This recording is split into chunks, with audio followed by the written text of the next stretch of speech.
এই অহংকারী, আমার মতো বক্তা বাংলাদেশে কেউ নাই, আমার মতো বড় মুফতি কেউ নাই, আমার মতো বড় আল্লামা কেউ নাই, আমার মতো বড় প্রিন্সিপাল কেউ নাই, আমার মতো বড় জাননেওয়ালা কেউ নাই। আল্লাহ কয় কোরআন শরীফের মধ্যে তুই যখন ঢুকবি, এতই জানো, এত জানো, এত তোমার এলেমের গরম, এত তোমার জানার গরম, তোমার গরম যদি এতই তোমার জানার গরম থাকে, কত পরিমাণ তোমার জানার গরম আছে একটু গরমটা দিয়া বুঝায় দাও আলিফ লাম মিমের অর্থ কি। সব অহংকারীরা দরজায় গিয়েই আটকায় গেছে, ভিতরে গেলে উপায় কি? আল্লাহ কয় আমার কোরআনে ঢুকতেই মাথা নত কর, তোর যত এলেমের বাহাদুরি সব পেছনে ফেলে মাথা নত করে ভিতরে ঢুক, না ভিতরে ঢুকতেও পারবি না, ঢুকলেও কিছু পাবি না। আলিফ লাম মিম দিয়া অহংকারীদের অহংকারকে জবাই করে দিলেন। তুমি কি জানো, কি জানো? এত কিছু জানো তো আলিফ লাম মিমের ব্যাখ্যা করো। সমস্ত মুফাসসিরিনে কেরাম লেখলেন আল্লাহ ভালো জানেন, আমরা জানি না। এত তাফসীর কারকরা তাফসীর লেখলেন, সবাই লেখিয়া শেষ পর্যায়ে বললেন কোরআন মহা এক সমুদ্রের ইলম, আমি ভিতরে গিয়া সামান্য পেয়েছি, যতটুকু আমি পেয়েছি অতটুকুই লিখলাম, আমার জানার বাইরে এখনো অনেক অনেক ইলম বাকি আছে। 250 গ্রাম কোরআন ওজনটা, কিন্তু হাকিকতের ওজন কত? নজরে দেখি কোরআন শরীফ 250 গ্রাম হবে না, কিন্তু হাকিকতের ওজনটা কত? বলে কোরআনের এত পরিমাণ ওজন সারা দুনিয়ার মানুষও নিতে পারে না। এই সামান্য কোরআন, এর একটা রাস্তা হলো তাফসীর। ওই লাইনে এত পরিমাণ তাফসীর লেখা হয়েছে, কেউ যদি অধ্যয়ন করে কিয়ামত পর্যন্ত শেষ করতে পারবে না। এই কোরআনের আর একটা রাস্তার নাম ফিকহ। মুফতি সাহেবরা গবেষণা করেন, এই লাইনে যেই পরিমাণ গবেষণামূলক কিতাব লেখা হয়েছে, 1000 বছর যদি এগুলো অধ্যয়ন করে বসে বসে হায়াত শেষ হবে, কিনারায় যেতে পারবে না। এটা এক মহা সমুদ্র ইলমের নাম। এই কোরআনের আর একটা রাস্তা হলো আরবি গ্রামার, ইলমে নাহবু। এই লাইনে যেই পরিমাণ কিতাব দৌড়াইতে থাকবা মেধা দিয়া, কিনারায় যেতে পারবে না, হায়াত শেষ। কোরআনের আর একটা রাস্তা আছে দর্শন, মান্তিকের লাইন। এই বিষয়ে যেই পরিমাণ কিতাব লেখা হয়েছে, দার্শনিকগণ লিখেছেন, 1000 বছর তুমি দৌড়াও মেধা দিয়া, কিনারায় যেতে পারবা না। এই দার্শনিকদের মধ্যে জগৎ বিখ্যাত একজন দার্শনিক ইমাম গজালি রহমাতুল্লাহ আলাইহি। এই সব এলেমের মূল গোডাউন আমার নবী। কে? আপনার আমার মায়ার নবী। বলেন আল্লাহ আমারে কি পরিমাণ ইলম দান করেছেন। উতিতু ইলমাল আউয়ালিন আল আখিরিন, আউয়াল আখিরের ইলম আল্লাহ আমারে দিয়ে দিলেন। আদম নবী থেকে ঈসা নবী পর্যন্ত সব ইলম আমি আল্লাহ মুহাম্মদের দান করেছেন। আল্লাহ কয় নবী কি পরিমাণ দিলাম? আপনি মনে করেন অনেক অনেক দিলাম, আমি মাওলা জানি কি পরিমাণ আপনাকে দিয়েছি। একজনে আমার কাছে কয় ভাইজান আমারে 2000 টাকা দেন। আমার পকেটে টাকার বান্ডিল আছে 5 লাখ টাকা, আমি সেখান থেকে দিলাম 5000। লোকটা খুশি না বেজার? কম পাইছে না বেশি? চিল্লায় কয় অনেক পেয়েছি, অনেক। আমি জানি তোমারে কি পরিমাণ আমি দিয়েছি, আমার পকেটের টাকার তুলনায় তোমারে সামান্য দিয়েছি। আল্লাহ কয় নবী দুনিয়ার লাইনে আপনি দেখেন অনেক কিছু পেয়েছেন, আমি মাওলার কুদরতের ইলম থেকে আমি সামান্য দিলাম। মা উতিতুম মিনাল ইলমি ইল্লা কলিলা, আমি আপনাকে সামান্যতম ইলম দান করেছি, বাকি ইলম আমার কুদরতের কাছে জমা রেখেছি। এই ইলম আমি মাঝে মাঝে আমার কলিজার বান্দাদেরকে দান করব, মাঝে মাঝে আমি ইলমের দরজা দিয়া আমি আমার আদরের বান্দার সিনার মধ্যে ইলমের নূর ঢুকায় দিব। আল্লাহ পাকের নবীকে আল্লাহ শিখায় দেয়, এই জন্য সবসময় আমার কাছে ইলম চাইবেন আর বলবেন রব্বি জিদনি ইলমা, রব্বি জিদনি ইলমা, রব্বি জিদনি ইলমা। ও রব আমার ইলম বাড়ায় দাও। 10 বছর বয়স, পয়গম্বরের সাহাবী এবং জামাতা চাচাতো ভাই হযরত আলী 10 বছরে নবীর হাতে কালেমার দাওয়াত কবুল করেছেন। হযরত আলীর জন্য নবী কলিজা দিয়া দোয়া করলেন, আমার আল্লাহ আলীকে ইলমের দরজা দিয়া ইলমের নূর সিনায় দান করলেন। কেমন ইলম আল্লাহ দান করেছেন। হযরত আলী আমার মালিকের দরবারে শুকর আদায় করে নবী বলেন আনা দারুল হিকমা ওয়া আলীউন বাবুহা, আমি মুহাম্মদ হলাম হিকমতের ঘর, আর এই ইলমের ঘরের দরওয়াজা হলো আমার সাহাবী আলী। ইলমে রা'জাজু করদান বেহিসাব, খলকে রাদাদান জওয়াবে বাসওয়াব। ইলম পাইয়া আলী খুশি, কি খুশি। হযরত আলী বলে ও মালিক, দুনিয়ার সম্মানের চেয়ারে বসার জন্য 2 পুঁজির একটা লাগে, একটা হলেই সম্মানের চেয়ার পায়, হয়তো লাগবে শিক্ষাগত যোগ্যতা, না হয় লাগবে টাকা। ও আল্লাহ আমাদের তুমি টাকা মাল দাও নাই, টাকা দাও নাই, ইলম দিয়েছো, এজন্য আমি আলী অনেক খুশি। রাজি নাকিস মাতাল জব্বার ফিনা লানা ইলমুন ওয়ালিল আদাই মালু ফাইন্নাল মালা ইয়াফনি আন করিবিন ওয়া ইন্নাল ইলমা বাকিন লা ইয়াজালু। হযরত আলী শুকর আদায় করেন, আল্লাহ তুমি আমাদের সম্মানের জন্য ইলম দান করেছো, টাকা পয়সা দাও না, এজন্য দিল খুশি, ইলম পেয়েছি। টাকা পাইয়ে এত খুশি না, ইলম পেয়ে যত খুশি। কারণ টাকাওয়ালার টাকা আজ আছে কাল থাকবে না, ইলমওয়ালার ইলম সিনায় ঢুকবে কখনো বিদায় হবে না। টাকাওয়ালার টাকা আজ আছে কাল, কোটি টাকার মালিক দেখো অভাব হয় না দূর, গরিব ঘুমায় আরাম করে মনটা বাহাদুর। ফেরাউনের লাশটা দেখো মিশর জাদু ঘরে, খায় না মাটি পোকা মাছি সবাই ঘৃণা করে। হৃদয় থাকিবে যার নম্রতা সদা, রহমত আসিবে সেথা প্রভুর ওয়াদা। বড়র বড়াই থাকলে দিলে রহমত আসবে না, নিজেকে নিজে ছোট মনে করিও সদা। উঁচু জমিন থেকে পানি নিচু জমিনে যায়, তেমনি খোদার রহমত আসে নম্রতার হৃদয়। ভোগবিলাসের বাড়ি গাড়ি পরে রবে সব, ভোগবিলাসের বাড়ি গাড়ি পরে রবে সব। থাকতে সময় স্মরণ করো আল্লাহ আমার রবকে, আমাদের রব। ইন্নাল্লাযীনা ক্বালু রাব্বুনাল্লাহ সুম্মা ইসতাকামু ফালা খাউফুন আলাইহিম ওয়ালা হুম ইয়াহজানুন।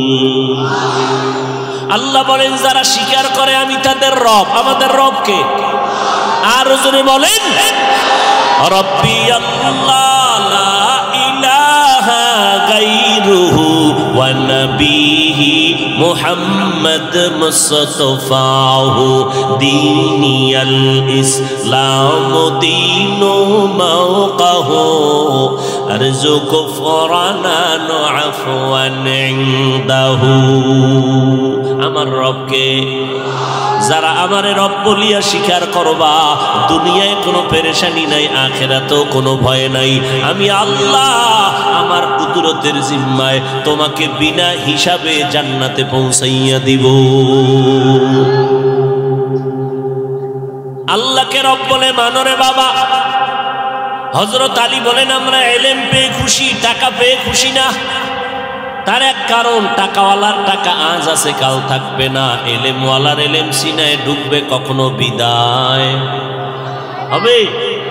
তবে ছাত্র যারা তাদেরকে একটু বলে রাখবো, এলেম কখনো সিনায় ঢুকলে বিদায় হয় না, হয় না, হয় না, এটাই বাস্তব। তবে সাবধান, মাঝে মাঝে এলেমটাও সিনার থেকে বিদায় হয়ে যায়। মাঝে মাঝে এলেমটাও বিদায় হয় মাঝে মাঝে। কখন? যদি এলেমের সাথে কেউ বেয়াদবি করে অথবা এলেম ওয়ালাদের সাথে কেউ বেয়াদবি করে, তখন সিনার থেকে এলেম চলে যাবে। এলেমের সাথে বেয়াদবি অথবা এলেম ওয়ালাদের সাথে বেয়াদবি। যাদের সিনায় এলেম আছে তারা আলেম, যাদের সিনায় কি আছে? কোরআন হাদিসের এলেম আছে তারা আলেম। আলেমের বহু বচন উলামা। ওলামা দুই দল। আমগো বাংলাদেশে কিন্তু ওলামা বহু দল, প্রত্যেকটা রাজনৈতিক দলে এক দল ওলামা। কথা বলেন না? হাকিকতে উলামা দুই দল, এক দল হক আর এক দল ভণ্ড। قال النبي صلى الله عليه وآله وسلم ألا إن شر الشر شرار العلماء وإن خير الخير خيار العلماء। পয়গম্বর বলেন উলামা দুই দল, এক দল হক আর এক দল বাতিল। একদল ওলামা এত খারাপ, এদের থেকে খারাপ জমিনে আর কেউ হবে না। আবার ওলামাদের মধ্যে একদল ভালো, এদের মতো ভালো জমিনে কেউ হবে না। নবী খারাপ কেন বললেন ওলামায়ে কেরামের একটা দলকে? একটা কারণ হলো, কি জানি কয় না, ভাত নষ্ট হলেও খাওয়ার রাস্তা আছে না নেই? কথা কন না কেন? বিরিয়ানি যদি নষ্ট হয় খাওয়ার পথ আসেনি? নাই। আলেম যদি খারাপ হয় এটার আর লাইন ভালো করার রাস্তা নাই। কেমনে বুঝলাম?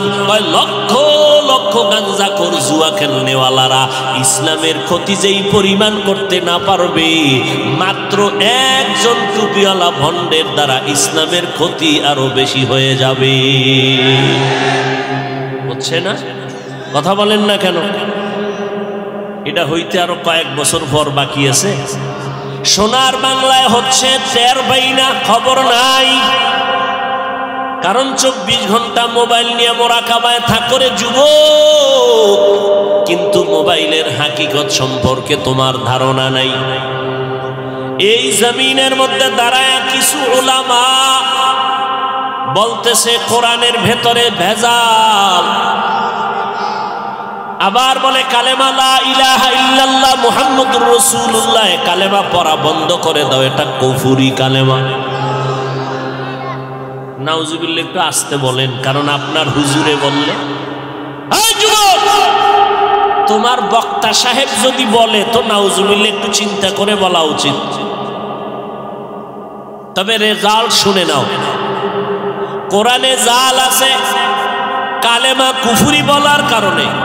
তোমার বক্তা যেমন বেঈমান, তুমি ভক্ত হইয়া যদি চুপ থাকিয়া প্রতিবাদ না করো, তুমি চুপ থাকার কারণেও তুমি বেঈমান। আল্লাহ হেদায়াত দান করুন। যুবকেরা আল্লাহকে সাক্ষী রেখে বল, কোরআনে ভেজাল আছে, কথা মানো। কালেমা কুফরি মানো।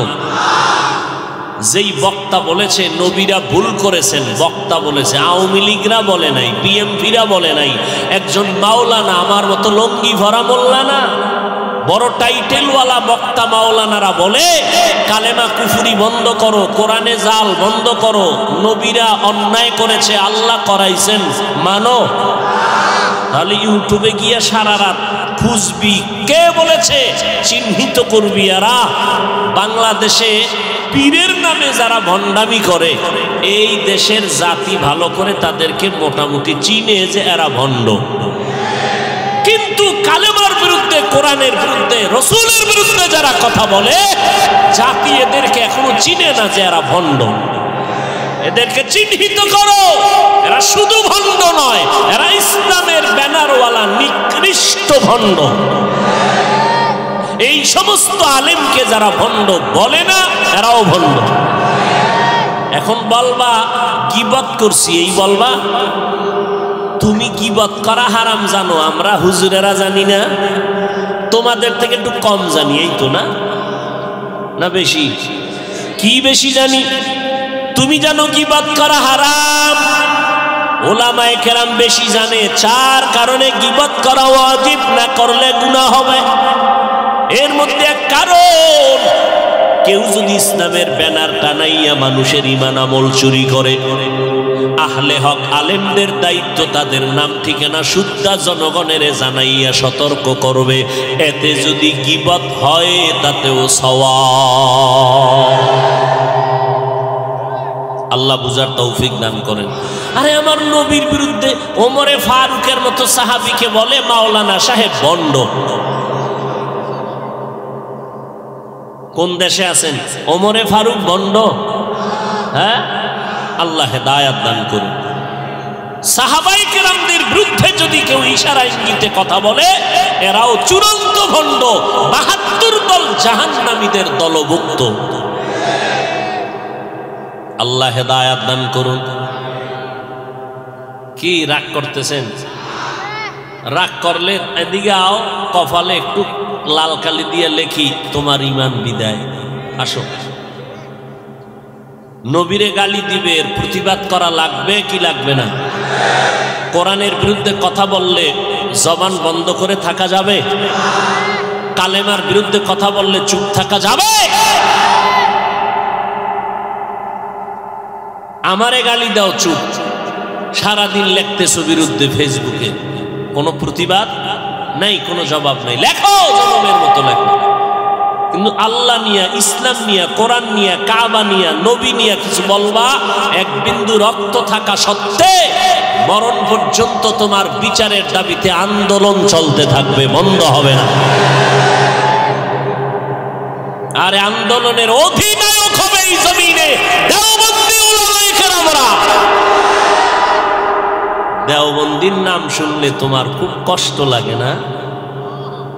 দেওবন্দি এমন এক মেডিসিন, এটা তুমি নাকে তুলা লাগাইলেও ভিতরে ঘেরান ঢুকবে।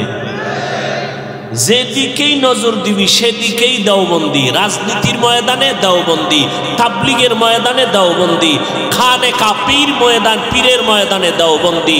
এরা কেমন দেওবন্দি? মরতে রাজি, বাতিলের সাথে আপোষ করতে রাজি না। এই দেওবন্দীদেরকে বাদ দিয়া এই জমিনে কোনো ভণ্ডদের স্বপ্ন 1000 বছরও পূর্ণ হবে না ইনশাআল্লাহ। এই জন্যই তো হুজুরে লাগছে হেফজখানা বন্ধ করো। হ্যাঁ, হাফেজ সাহেবের পড়াইয়া ছোট বাচ্চারে কোরআন দিলে চান্দি গরম হয়ে যাবে। আরে 20 বছরের ছেলে কয় হুজুর মাদ্রাসায় পড়ব কি পড়বা? কয় কোরআনের হাফেজ হব, কেটা উঠ। কেন? তোর 20 বছরের কলব শক্ত, তুই ধরে রাখতে পারবি না, আবার ভেতরে ঢুকাইলেও তুই রাখতে পারবি না, ভুলে যাবি। তো কেমনে কোরআনটা সিনায় রাখবো? কয় তোর ভাই আসিনি? কয় আছে। বয়স কত? 8 বছর। পাড়া 8 বছরের সন্তানটাকে মাদ্রাসায় পাঠাও। আল্লাহর কুদরত, 20 বছরের ছেলেটা কোরআন সিনায় জমা রাখতে পারে না, 8 বছরের সন্তানটা হেফজখানায় যাওয়ার পর এই বাংলার জমিনে হাজারো প্রমাণ আছে, মাত্র 6 মাসে কোরআনের হাফেজ হয়ে গেছি। এবার আমাকে বলেন, 20 বছরের সিনায় কোরআন থাকে না, 8 বছরের বাচ্চার সিনায় 30 পারা কোরআন জমা রাখছেন কে? বুঝা কন? আল্লাহ রাখলে আপনার আপত্তি কেন? হ্যাঁ, আল্লাহ হেদায়াত দান করুন। বান্দার আপত্তিতে আল্লাহর কিছু আসেও না। বান্দা তো আপত্তি করছে, ইব্রাহিম নামের বান্দা জন্ম নিতে পারবে না, পাইলেই জবাই। আল্লাহ কয় আমার সিদ্ধান্ত, আমি ইব্রাহিমের পাঠাবোই না, তোর নাকের ডগায় পাঠাবো। সিদ্ধান্ত কাটটা থাকলো আমার আল্লাহর। আল্লাহর বান্দা সিদ্ধান্ত নিল মুসা নামের কোন বান্দা জমিনে আসতে দেওয়া হবে না। মাথা গরম। আল্লাহ সিদ্ধান্ত নিলেন আমি মুসারে পাঠাবো তোর ঘরে, তোর টাকায় লালন পালন করাইয়া বড় বানাবো, তোর গালে চর মারাইয়া তোরে সাইজ করাবো। কাটটা থাকলো। ব্রিটিশ বেঈমানেরা সিদ্ধান্ত নিল ভারতের জমিনে কোরআনের আওয়াজ চলবে না, বন্ধ করো, মাদ্রাসায় তালা লাগাও, আলেমরে জবাই করো, ফাঁসি দাও। শুরু হয়ে গেল 14,000 আলেম এদের ফাঁসির মঞ্চে ঝুলাইলো, গাছে গাছে লাশ টানাইলো, মাদ্রাসা বন্ধ করে দিল। আল্লাহ কয় আমার সিদ্ধান্ত, ভারতের জমিনে বেঈমানেরা কোরআনের আলো রাখবি না। আমি মাওলার সিদ্ধান্ত, সারা দুনিয়াতে যত কোরআনের আলো ছড়াবে তার পাওয়ার হাউস হবে ভারতের জমিনে দেওবন্দে। কাটটা থাকলো। আজকে সারা দুনিয়ায় ঘুরে দেখো, এমন একটা রাষ্ট্র নাই যেখানে দেওবন্দের কোরআনের আলোর বাতি জ্বলে না। অস্বীকার করবেন? হ্যাঁ, এরপর আপনাদের আমরা কি অহংকারী করি যে যারা পাঁচকুল্লি পড়ে না সব জাহান্নামে, তাবলিগে না গেলে গুনাহ হবে, চরমনায় যারা যায় না জাহান্নামী, কওমি মাদ্রাসায় না পড়লে জাহান্নামী। কই আমরা তো অহংকারী করি না। এরপরও কয় হিংসায় ভরা। মূর্খ, হিংসার ডেফিনেশন জানো না? সালাম দিলেও নেয় না, কি পাঁচকুল্লি। চিন্তা করছেন, সালাম দেও না, দিলেও নেয় না, কি সমস্যা? দেওবন্দি। সালাম দেয় না, দিলেও নেয় না, সমস্যা? চর্ম নাই। আল্লাহ হেদায়াত দান করুন। জিন্দেগি মে বন্দেগি তু কর নাহি, जिंदगी में बंदगी तू कर नहीं, जिंदगी बे बंदगी, जिंदगी बे बंदगी शर्मिंदा है। दुनिया में हो दुनिया का ताल्लुक़गार ना हो,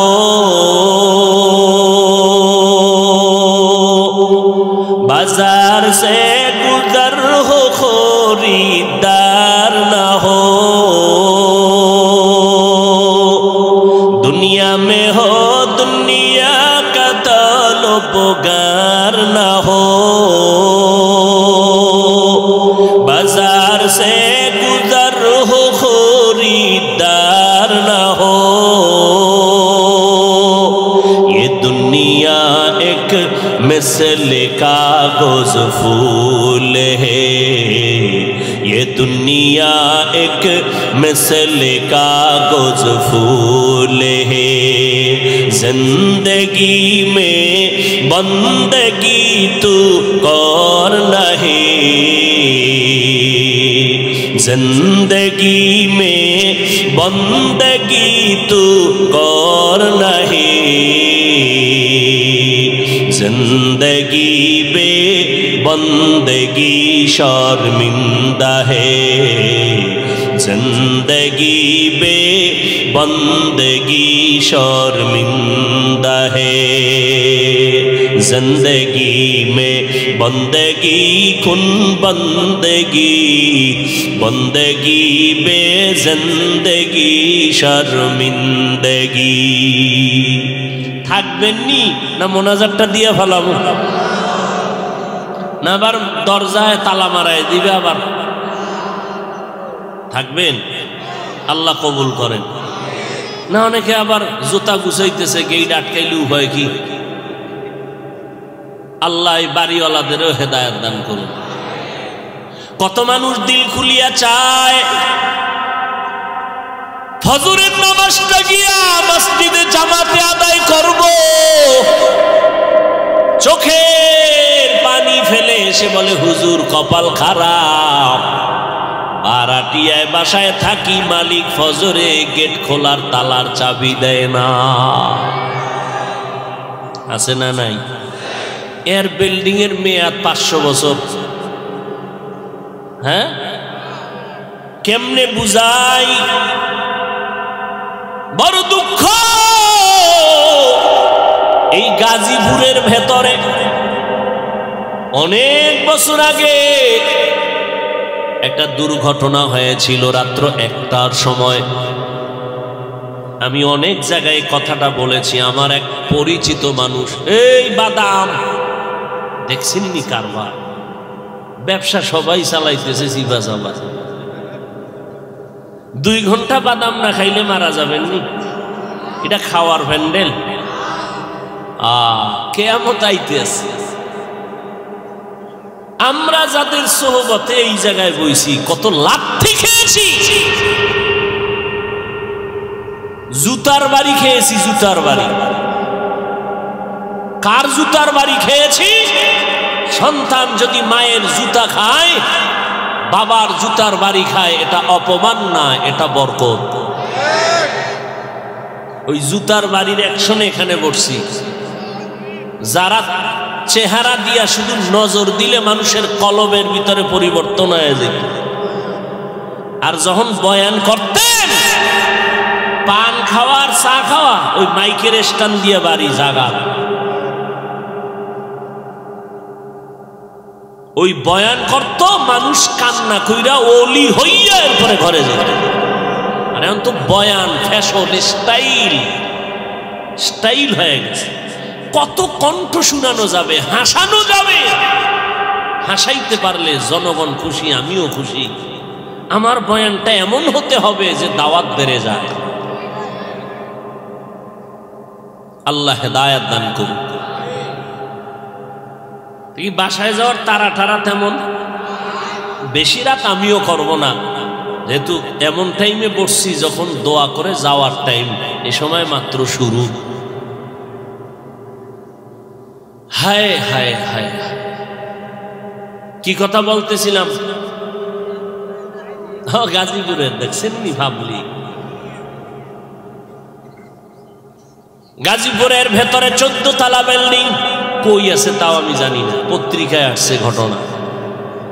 কিন্তু বিল্ডিং এর মালিক আমার খুব মোহাব্বতের মানুষ, বিভিন্ন জায়গায় যাইতো, অনুদান করত, পরিচয়। হঠাৎ খবর পেয়ে গেলাম রাত্র 1টায় বিল্ডিং এর 11তম তলায় আগুন লেগেছে। বিল্ডিং টোটাল 14 তলা। রাত 1টার সময় 11তম তলায় আগুন লাগলো।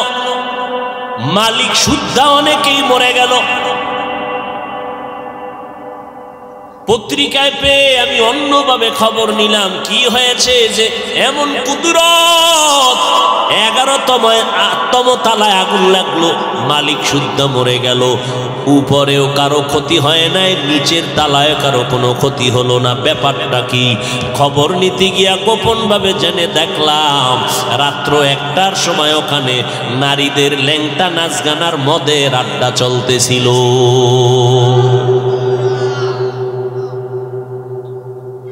এই জন্য উচিত তো প্রত্যেক বিল্ডিংওয়ালা এমন একজন ভাড়াটিয়া থাকবে, যেই ভাড়াটিয়া আমার মাওলাকে বেজার করবে না, কোরআন পড়বে। ওই বিল্ডিং এর মেয়াদ যদি শেষ হয়, আমার মাওলা মেয়াদ বাড়ায় রাখবেন কুদরতের ফেরেশতার মাধ্যমে। হেফাজতের মালিক কে?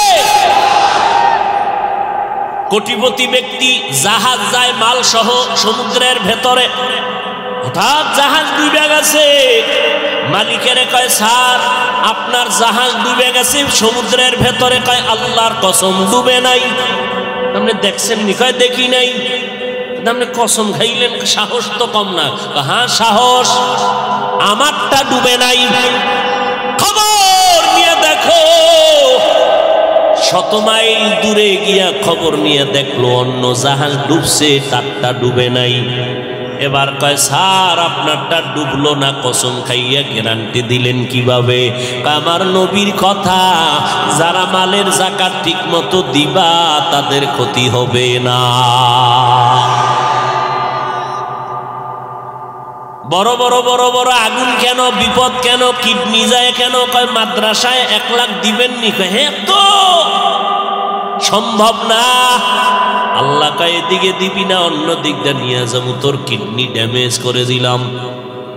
এইবার বল কত কোটি টাকা তুই হসপিটালে দিবি? এদিকে দিবি না, এবার ওদিকে দিবি।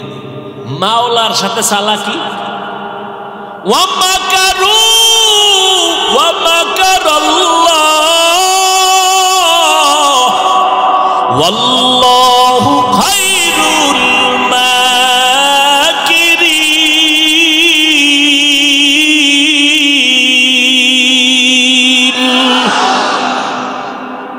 নমরুদদের রেডি হয়ে গেছে, আল্লাহরই মাইরা লইব। আল্লাহরে মারলে ঝামেলা শেষ। একেবারে তীর তীর নিয়ে বাঁশ দিয়ে সিঁড়ি বানাইছে, উপরে গিয়া তীর মারছে। মাহলায়ও লাইনটা খুলে দিছে, একটা প্রাণীর গায়ে লাগছে, রক্ত লাগছে, নিচে একটা দেখ মাইরা লাইছি খোদারে, এই যে রক্ত। সেই নমরুদের আমার আল্লাহ মারলেন ফেরেশতা দিয়া। হ্যাঁ, একটা অসুস্থ মশার সাথে জুতা মোবারক। কত কবিরাজ, কত ডাক্তার, মাথা গরম ঠান্ডা হয় না। হঠাৎ করে জুতার সাথে মাথার মোলাকাত হয়ে গেল, হিমেল হয়ে গেল। নমরুদ কয় জুতার ভিতরে এত বরকত আমি জানি না, বান্ধিয়া দে মাথায়। এত বরকত জুতার ভেতরে জানি নাই। এবার জুতা মাথায় লাগায় ঠান্ডা। কেমন সান কপাল যে জুতা লাগাইলে চান্দি ঠান্ডা হয়। বাইরে আমার কিছু মানুষ আছে না, পানি খাইবেন, ডাব দিবেন না, মাথা ঠান্ডা। কি কয় বিড়ি কি আছে না তাই? হ্যাঁ, বিড়ি টানতেছে, চান্দি, ধোঁয়া, চোখ লাল হয়ে গেছে, নাকে দিয়া ধোঁয়া, কানে দিয়া ধোঁয়া, মুখে দিয়া ধোঁয়া। কুয়াশার ভিতরে কিচ্ছু দেখা যায় না, হাম্মকরে দেখা যায়। আছে না নাই? আল্লাহ হেদায়াত দান করুন। এবার নমরুদ বলে জুতার বাড়ি দিলে মাথা ঠান্ডা। কে দিবে? কয় কর্মচারী রাখো, বেতন দিয়ে, ওর কাজই হলো জুতার বাড়ি দেবে, টাকা নিবে। কর্মচারী রাইখা কয় রে নমরুদ ডাক দিয়া কয় তুই যত জোরে বাড়ি মারবি বেতন বাড়ায় দেব। কর্মচারী কয়েকদিন ফিটা ফাটা দিয়া কয় এই কাম আমার, বাথরুম টাথরুম কি করা লাগবে না? কি করা যায়? তুই বাথরুমে যা না মর, আমার বাড়ি বন্ধ করা যাবে না। কথা হলে আর একজন কর্মচারী শিডিউল ভাগ করে জুতার বাড়ি চলবে, এটা দায়মি ভাবে। এই রহমত থেকে বঞ্চিত হওয়ার কায়দাই নেই। জুতার বাড়ি বন্ধ করা যাবে না। মাওলার মাইর, হ্যাঁ, আমার মাওলা পাকের মাইর কত কঠিন। টাকা দিবি না মাদ্রাসায়, হঠাৎ দেখবি ঘরে আগুন, দোকানে আগুন, ডাকাতি। নাই নাই নাই নাই নাই, আল্লাহ কয় তোরে নাই বানায় দিলাম। আবার এই লাইনে বহু আল্লাহর বান্দা আছে, আমরা তাদের ভালো করে জানি চিনি। কষ্ট করিয়া ব্যবসা করে, অর্থ ও মন অনুযায়ী সাধ্য মতো দান করে। যখনই চায় হুজুর আমি দিলাম 50। এই জন্য দেখা যায় করোনার ভেতরে চাকরিওয়ালার চাকরি নাই, ব্যবসায়ীর ব্যবসা নাই, একটা মাদ্রাসাও বন্ধ হয় নাই। কার কুদরত? আমার মাওলার। ওই মাওলাকে চিনো, ওই মাওলার সাথে সম্পর্ক জোড়ায় দাও, তাহলে তুমি দুনিয়াতেও কামিয়াব, আখিরাতেও কামিয়াব। এই জায়গায় সম্পর্ক যেই পরিমাণ রাখবা, পরকালে সেই পরিমাণ ব্যবহার পাইবা। ইউসুফ নবী অর্থমন্ত্রী হইয়া চেয়ারে বসলেন। কোথায়? আমরা বাংলাদেশে। কোন দেশ? মিশর। অর্থমন্ত্রী হইয়া এবার দুর্ভিক্ষ শুরু হয়ে গেল। দেশ বিদেশ থেকে মানুষ আয় রেশন নিতে। ইউসুফ নবী বসে আছেন, কর্মচারীরা খানা দেয়, লাইনে দাঁড়ায় দাঁড়ায় মানুষ ব্যাগ ভরে ভরে মাপ দিয়ে খানা দেয় নিয়ে যায়। হঠাৎ ইউসুফ নবী তাকায় দেখলেন একটা যুবক, ওর হাতে কোনো ব্যাগ নাই, ও দাঁড়ায় দাঁড়ায় শুধু ইউসুফ নবীর চেহারাটা দেখতেছে। লাইনে দাঁড়ানো একজন একজন আসতেছে, ও কাছে আসতেছে, তবে ওর নজরটা খানার দিকে না, ওর নজর ইউসুফের দিকে। শানি দাকে বুয়াদ মানন্দ দিদা শুনি দাকে বুয়াদ মানন্দ দিদা তোরা দিদা ওয়া ইউসুফ রা শুনিদা। ইউসুফ রে যে দেখছে আর যে শুনছে সমান নি, কোনদিন সমান না। যুবকটা লাইনে আসতে আসতে যখন নাম ডাক পড়লো, তার সিরিয়াল সামনে কেউ নাই। এবার যুবক কিছু নিবানি কয় না, ব্যাগ কই? কয় ব্যাগ নাই। কথা তুমি দাঁড়ায় রইছো এত কষ্ট, আমি একটু ইউসুফ নবীর সাথে কথা বলবো। তো ইউসুফ নবীরও নজর লাগছে না লাগে নাই, ও টার্গেটে বইরে গেছে। এই কর্মচারী ছাড়ো, অন্য লোকগুলোরে দাও। যুবক ইউসুফ নবীর কানের গোড়ায় মুখটা লাগাইয়া কি যেন বললেন। হঠাৎ সবাই তাকায় আছে, লাইনের মানুষগুলো খানা নিয়ে দৌড়ায়। এই ছেলেটাকে যে ইউসুফের দ্বারা ডাকাইয়া দেখা আবার কথা বলার সুযোগ পেয়ে গেল। হঠাৎ সবাই নজর করে দেখি ওই যুবকের কথা কানের মধ্যে কি বলছে জানা নাই। ইউসুফের চোখ বেয়ে বেয়ে পানিগুলো পড়া শুরু হয়ে গেল। ডাক দিয়া কয়, কর্মচারীরা আমার এই ভাইজানের কম দিবি না, যা চায় মজার মতো দিয়া দাও, ব্যাগ দিয়া প্যাকেট করে দাও, যত চায় তত দাও, যত চায় তত দেও। মেহমানদারিতে যেন কোনো দুর্বলতা না আসে। আমার আল্লাহ জানায় দিলেন ইউসুফ। মানুষের অন্তরে একটা সন্দেহ হয়ে গেল। লাইনে দাঁড়াইয়া কষ্ট করে খানা নেয় মাপ দিয়া, আর তুমি এই লোকটারে এত পরিমাণ দিলা কেন? ভেতরের রহস্যটা বলে দাও।